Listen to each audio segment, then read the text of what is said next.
Garco besar di sini. Nah, kali ini kita akan mereview untuk chapter 1111 atau 1111. Sekali lagi kita sampaikan karena ini review, jadi tentu saja akan ada banyak pendapat pribadi dari channel Filmnomi karena balik lagi ini bukanlah recap yang cuma baca ulang, tetapi ini adalah review.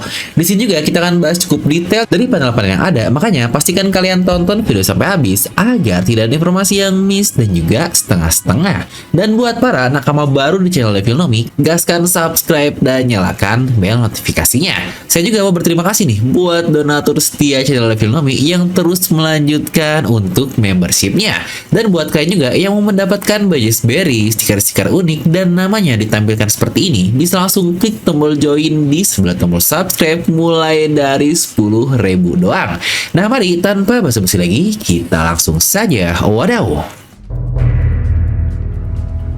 Dimana judul untuk chapter 1111 ini adalah The Sun Shield atau perisai matahari. Dan seperti biasa kita akan bahas mulai dari cover majalah Shonen Jump terlebih dahulu. Dimana di sini kita mendapatkan cover yang luar biasa badass abis cuy, yaitu trio monster kita Luffy, Zoro, dan Sanji yang menjadi halaman utamanya.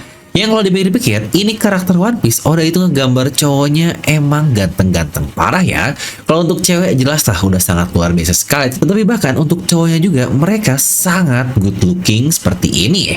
Lalu juga seperti yang sudah janjikan di minggu lalu, kalau kita akan mendapatkan color split di chapter 1111 ini yang berisi seluruh kru dari topi jerami, Bone, Kuma, dan Vegapunk yang sedang makan kentang goreng di atas dari sekelompok ubur-ubur. Dimana Vegapunk berada di dalam kapal selam robot buatannya dan Bone yang ada di mode umur aslinya bersama dengan Nami dan Chopper. Yang kira-kira apa ya Easter eggs yang udah tampilkan terkait kenapa mereka harus makan kentang goreng di atas ubur-ubur? Kalau kalian ada yang kepikiran, coba tuliskan di kolom komentar. Yang sejujurnya saya sendiri selalu suka sih dengan color split dari serial One Piece karena imajinasi dari Oda dan artnya tuh selalu satisfying diperlihatkan. Nah, untuk chapter sendiri dimulai dengan Mars yang menembus barrier dari Labo Pass dan dia pun berhasil masuk ke dalam, tepat seperti bahasan kita. Dia tidak terluka sama sekali pasca menembus barrier ini. Dimana Jinbei yang melihat langsung hal itu pun sangat kaget karena dia merasakan haki yang aneh dari monster tersebut. Yang dari sini bisa kita bilang kalau haki atau mungkin aura ya dari monster Gorosei ini sangat berbeda dari semua makhluk yang ada. Makanya Jinbei pun sangat kaget ketika merasakan aura yang berbeda dari monster Gorosei ini yang entah apakah dia memang manusia atau jangan-jangan benar-benar iblis.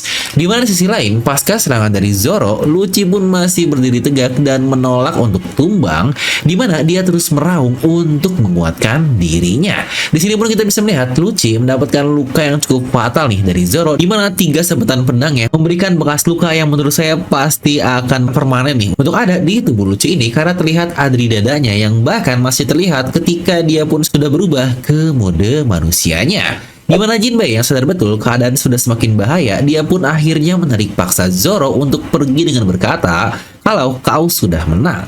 Dan sini pun terlihat kalau Lucci berjalan sedikit demi sedikit ke arah mereka karena lagi-lagi dia belum rela mengaku jika dirinya kalah. Dan Jinbei pun mengeluarkan serangan fishman karatenya sambil berkata maafkan aku ya Rob Lucci, dan serangan cukup kuat pun yang akhirnya mengempaskan Lucci dan membuat mereka dapat kabur.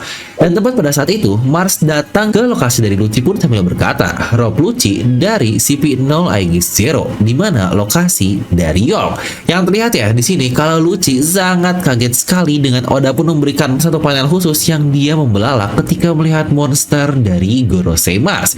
Yang entah nih apakah Lucci tahu jika itu adalah Gorosei atau dia awalnya tidak tahu dan mungkin setelah mendengar suaranya dia jadi ngalah kalau ini adalah Gorosei. Ya makanya di sini pun dia langsung melaporkan semua yang terjadi di Labo Pass kepada monster tersebut.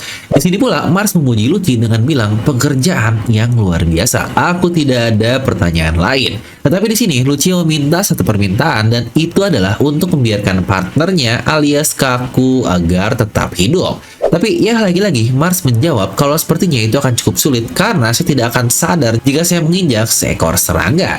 Yang jangan lupa ya, di dalam lab seharusnya masih ada Kaku, Stussy, York, dan Pythagoras. Untuk Pythagoras sendiri, kalau dari kata-kata Lucci, ya memang seharusnya sudah gabung ke tim Nami, tetapi menurut saya seharusnya tidak mungkin karena Pythagoras ini memiliki tugas untuk membuka barier agar tim dari Nami bisa kabur melewati dom tersebut. Tapi yang penting ini adalah, aduh Tante Stussy, masa tante favorit kita dibiarin mati begitu saja? Lalu terkait Zoro versus Lucci, yang dimana di sini Lucci masih sadar pasti banyak banget nih dari kalian yang bakal ngebulan-bulanin Zoro kayak ih lemah banget Zoro udah lama banget ngalahinnya, dia masih belum menang total. Untuk ini akan kita coba bahas dikit di bagian analisis. Tapi satu yang saya respect kepada Lucci adalah ada alasan kenapa dia dinaikkan menjadi CP0. Lagi-lagi Oda sendiri pun sudah bilang itu bukanlah masalah kekuatan untuk bisa menjadi agen dari CP0 ini, tetapi dia hanya memiliki wewenang yang lebih tinggi dibandingkan para Chipperpol yang lain. Di sini pun Lucci membuktikan walau dalam keadaan susah apapun, dia tetap objektif dengan tugasnya, pekerjaannya, dan misinya tersebut. Yang jujur sebenarnya saya suka sih dengan orang seperti Lucci ini, terutama di dunia kerja nih, gak peduli background pendidikannya seperti apa, yang penting kalau dia dikasih tugas atau dikasih job, ya dikerjain dengan semampunya. Dan terkait Jinbei, Zoro yang kita kira bakal nahan Mars dan Mars sendiri yang malah mereka pun cuek ngebiarin Jinbei dan Zoro lewat, itu pun sangat bisa kita mengerti karena balik lagi di dunia ini ada yang namanya objektif atau tujuan, dimana objektif dari Jinbei adalah hanya membawa kabur Zoro agar mereka semua bisa kabur bersama-sama. Yang jadi ngapain nih, dia harus ngelawan seorang musuh atau monster yang tidak mereka ketahui, yang monster tersebut saja tidak melawan mereka. Dan untuk Mars pun objektifnya ada, dia pun datang untuk menghentikan persiaran tersebut. Jadi ngapain juga dia capek-capek ngehentiin Zoro dan Jinbei yang notabene pasti akan butuh waktu lagi. Oh iya, di sini juga saya cukup penasaran nih, Oda bener-bener nge-highlight mata dari para Demon Gorosei. Bahkan untuk Mars sendiri sampai 2 kali loh Oda meng-close up di bagian matanya, yang kira-kira ada apa ya maksud dibalik hal tersebut. Nah lanjut, kita pun berpindah ke lokasi dari Luffy lagi di bagian Fabriopes, dimana dia sangat senang sekali melihat kedatangan dari Dory dan Brogy, dan mereka pun langsung bertanya kenapa Luffy tiba-tiba memiliki wujud seperti dewa yang dikenal oleh para ras raksasa Elbaf. Tapi lagi-lagi Luffy tidak mengerti apa yang sebenarnya mereka omongkan. Buat yang pada nanya, loh jadi Nika selama ini adalah dewa dari Elbaf? Yang sejujurnya untuk kali ini pun adalah teori lama yang sudah bertahun-tahun dibahas di channel Filmnomi, dan saya pula bahas ulang lengkap alasannya di analisis dari video review saat kemunculan Dory dan Brogy pertama kali di Pulau Egghead alias di chapter 1106. Kalian bisa tonton lah di situ kenapa Egghead menganggap Nika sebagai seorang dewa. Dimana di sini pula Gorosei sangat kaget dengan kedatangan kedua raksasa ini dengan berkata, sungguh takdir yang sangat tidak terduga. Dimana Dory dan Brogy pun berkata kalau monster-monster Gorosei ini sangat besar dan mengingatkan mereka ke monster yang ada di hutan Elbaf, yang kayaknya nih kita bakal ada momen monster hutan Elbaf ketika sampai di pulaunya nanti. Tapi Elbaf yang sebesar ini aja melihat monster-monster Gorosei mereka bisa mengimbangi untuk ukurannya, yang sejujurnya lagi-lagi ini membuat saya berpikir apakah memang perang pada zaman dulu Nika adalah seorang Elbaf dan monster-monster dari Gorosei ini adalah memiliki ukuran yang serupa dengan lawan-lawannya, alias mungkin pada zaman dahulu ada perang dari para orang-orang raksasa. Tapi lagi-lagi itu bukan bahasan kita di video ini. Dan saat Luffy berkata kalau bukan waktunya bertarung, mereka pun menjawab kalau Dory dan Brogy sudah bertemu dengan Sanji, dan situ Sanji berkata untuk membawa Luffy ke kapal Elbaf dan itu adalah tujuan dari kedatangannya. Dan sekarang pun setelah mereka bertemu dengan Luffy, Dory langsung meniup trompet tanduknya untuk memberikan sinyal mundur kepada seluruh raksasa yang ada di Pulau Egghead, karena tujuannya sudah tercapai, yaitu berkumpul dengan topi jerami. Dimana War Curie pun ikut andil di sini dengan bilang, oh itu adalah sinyal untuk mundur. Izinkan aku untuk memberikan raungan yang membuat pengkaburan kalian akan menjadi nihil.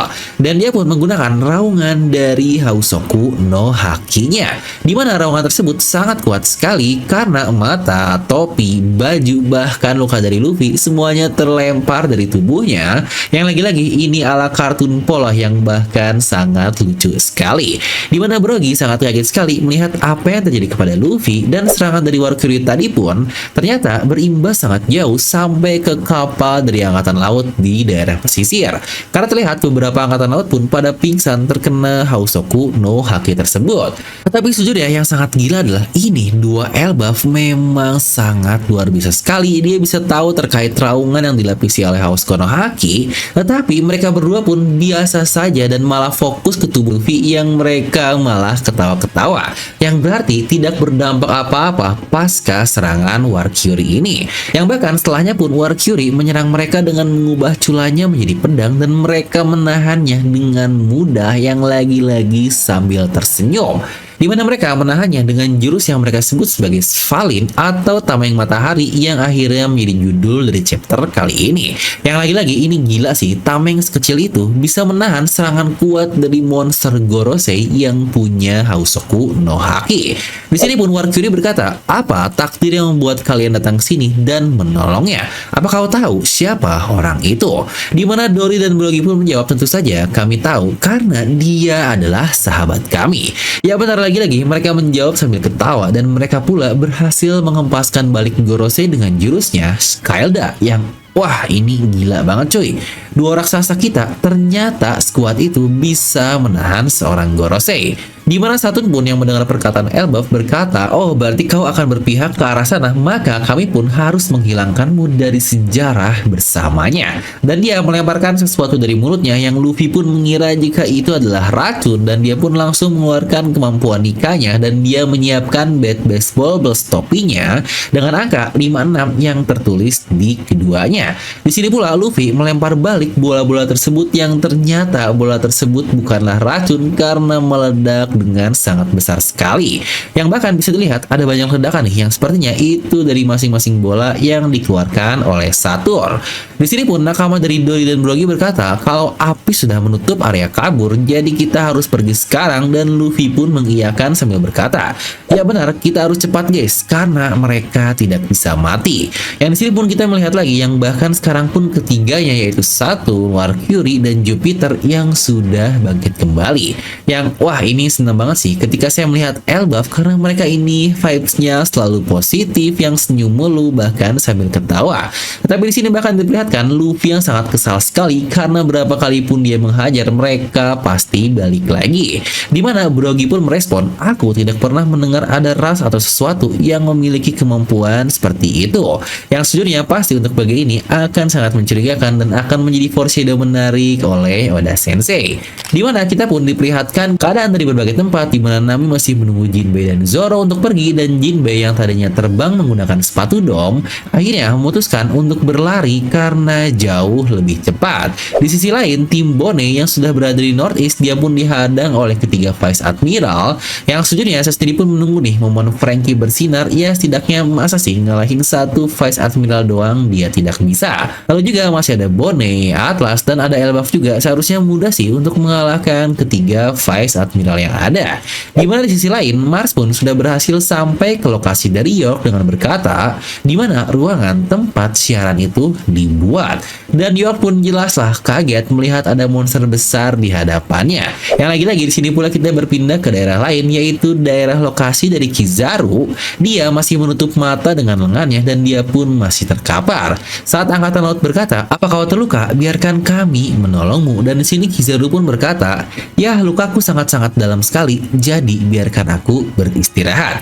Ya sudah pasti luka yang dimaksud adalah luka di hatinya, karena ia mau bagaimanapun bukankah dia membunuh sahabatnya, yaitu Vegapunk. Dari bagian terakhir dari chapter ini, angkatan laut melaporkan kalau ada sesuatu yang muncul dari pesisir di daerah Northwest. Yang jangan lupa ya, untuk Luffy itu di daerah Northeast dan robot Ancient munculnya di daerah Northwest. Mereka melapor kalau ada sesuatu yang lebih besar dari ras raksasa muncul di tengah pulau, dan di sini kita bisa melihat robot kuno berdiri di tengah-tengahnya, di mana area sekitarnya pun penuh dengan api, yang sepertinya api tidak berpengaruh apapun kepada robot Ancient Shinchan ini, yang lagi-lagi buatan bingung kenapa dia bisa lebih besar dari raksasa, karena sepertinya untuk ukurannya dia ini sebesar ras raksasa kuno, alias mungkin sekitaran besar dari Oarsla, yang itu sekitaran 2-3 kali lebih besar dibandingkan ras Elbaf. Dan di sini pun robot tersebut berbicara sesuatu, maafkan aku, Joy Boy, kita harus libur selama 3 minggu.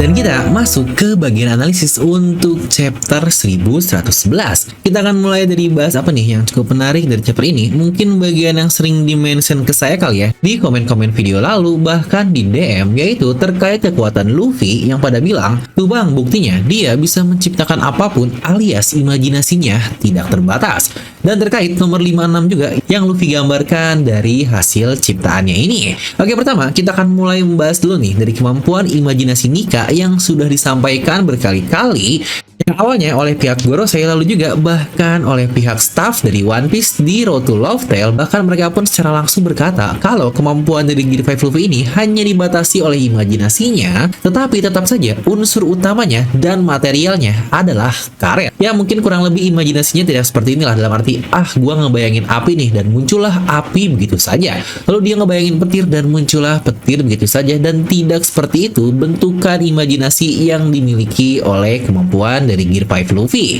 Karena bukankah kita juga tidak pernah kan melihat Luffy di mode Gear 5 yang tiba-tiba memunculkan sesuatu dari ketiadaan alias imajinasi seperti di serial-serial sebelah, yang bahkan ketika melawan Kaido saja, ketika dia melempar petir, bukan Luffy yang nyiptain petir dari ketiadaan, melainkan itu adalah petir yang sudah ada dari alam. Dan karena Luffy bisa mengubah segalanya menjadi karet, maka dia bisa memegang dan akhirnya melemparnya. Dan di chapter ini pula lagi-lagi terbukti ya, yang kemakan spoiler kemarin nih langsung pada bilang kalau Luffy bisa nyiptain bat baseball dengan topinya dari ketiadaan, yang ternyata tidak seperti itu.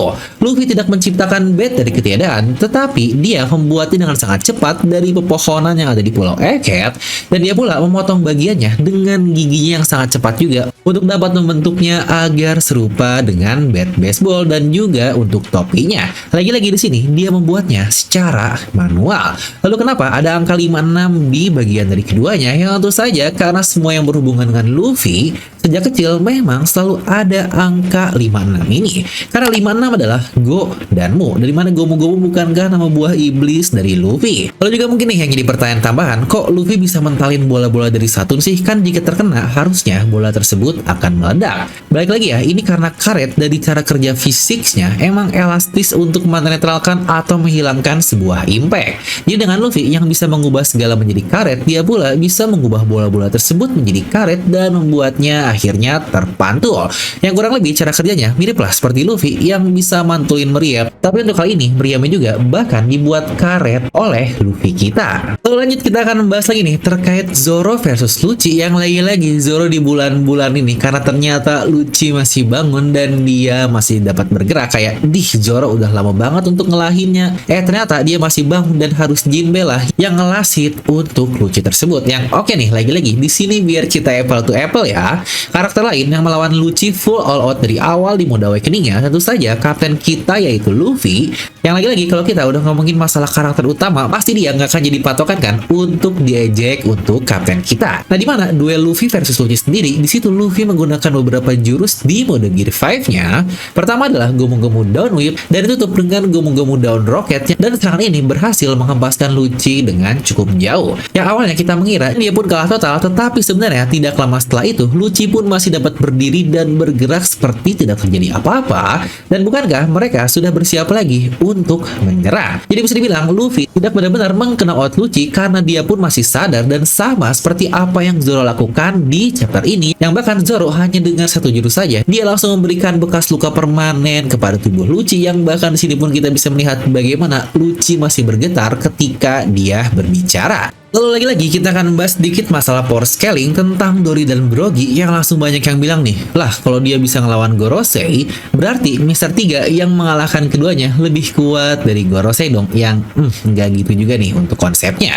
Ya bisa dibilang Mr. 3 menang, karena seperti kata-kata Luffy juga, tidak ada yang namanya licik dalam sebuah pertarungan, karena lagi-lagi itu murni kecerdasan Mr. 3 lah yang akhirnya menyimpan bom dalam sake dari Dory, yang akhirnya dia pun dapat mengalahkan keduanya. Untuk Brogy juga dia menyerangnya ketika mentalnya sedang tidak stabil, yang bukankah itu adalah salah satu cara yang sangat baik. Tapi kalau kita lihat di sini ketika dia berhadapan dengan Gorosei, ada alasan kenapa Dori dan Brogy pun memiliki bounty sebesar 100 juta untuk masing-masingnya. Yang jangan lupa juga bounty ini adalah lebih dari 100 tahun yang lalu, yang saya pun jadi cukup penasaran nih. Apa iya bajak laut raksasa atau Elbaf ini benar-benar barbar seperti ceritanya dan mereka pun membantai manusia, makanya memiliki bounty yang sangat besar. Tapi bukankah jika kita lihat berkali-kali ras Elbaf ini sangatlah baik kepada manusia, mereka ini selalu positive vibes, bahkan di flashback dari Doi dan Brogy pula, mereka malah berdamai dengan isi pulau dari Little Garden alias adanya seorang bocah. Jadi lagi-lagi saya cukup curiga bagaimana mereka bisa mendapatkan bounty ketika di masa lalu, yang apakah jangan-jangan ini ada hubungan jika ras Elbaf adalah musuh dari pemerintahan dunia dan mereka hanya tidak maulah jika Elbaf ini dapat bergerak bebas di lautan, sama seperti yang Gorosei katakan di chapter kali ini. Karena bukankah kalau dari sisi kekuatan, menurut saya jauh sih untuk Dori dan Brogy pasti jauh di atas 100 juta berry. Bahkan saya pun bisa bilang mungkin ada di atas 1 miliar berry, karena lagi-lagi mereka masih sangat santai untuk berhadapan dengan sosok sekelas dengan Gorosei. Tapi kira-kira menurut kalian seperti apa? Coba tuliskan di kolom komentar. Dan terkait siaran dari Vegapunk juga, terakhir Gorosei Mars menanyakan langsung kepada York untuk lokasi di mana semua itu disiarkan. Yang seharusnya kalau York ini adalah bagian dari satelit Vegapunk, dia pasti tahulah lokasinya ada di mana dan bahkan sumber sinyalnya pun ada di mana. Nah, tapi kecurigaan saya adalah lokasi dari broadcast ini, apakah jangan-jangan bukan ada di Pulau Egghead seperti prediksi dari Gorosei, melainkan sudah dipindahkan ke tempat yang lain. Tapi kira-kira kemanakah dipindahkannya untuk lokasi dari penyiaran tersebut? Dan prediksi saya sebenarnya sinyal utamanya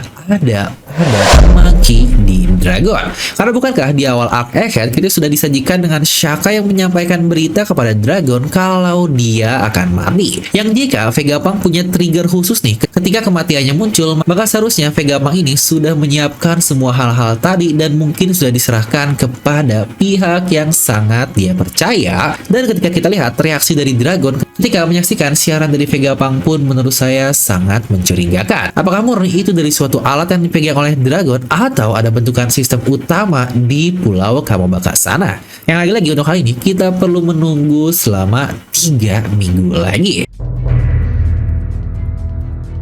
Dan kita masuk ke pendapat saya channel Filmami terkait chapter ini, dan buat kalian yang sudah cukup dengan review bisa skip bagian ini, dimana menurut saya ini adalah chapter yang ya lagi-lagi pace-nya kembali melambat seperti biasa, karena jalannya pun pelan-pelan, mulai dari Lucci yang masih bisa gerak, dia pun nyampein berita, reunian dulu antara Luffy dan Ras Elbaf, lalu juga malaman Gorosei yang tipis-tipis dan dilihatkan keadaan dari semua nakama lain di Pulau Egghead ini. Beda dengan chapter lalu yang pola isinya sangat lengkap sekali dan tidak dilama-lamain, yang bahkan chapter lalu pun kita beri nilainya adalah nilai 10. Yang sebenarnya highlight utama dari chapter ini adalah terkait hubungan ras raksasa dengan Nika serta robot kuno yang akhirnya mulai bergerak dan ternyata ada hubungan dengan Joy Boy.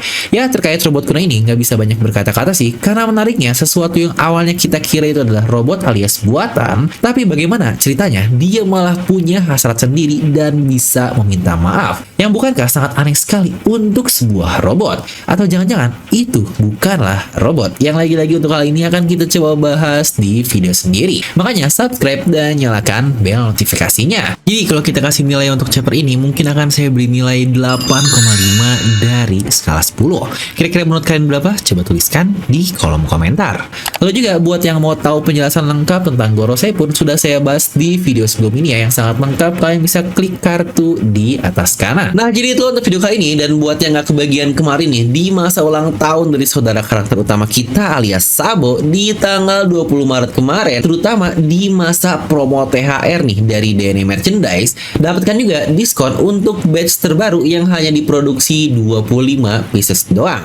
Dan untuk harganya only 99.000 guys di masa THR ini. Yuk buruan, promo ini hanya berlaku sampai hari Minggu nanti. Ingat ya, kita cuma produksi sebanyak 25 pieces doang. Jadi langsung check out sekarang, karena siapa cepat dia yang dapat. Dan klik link di deskripsi di bawah ya.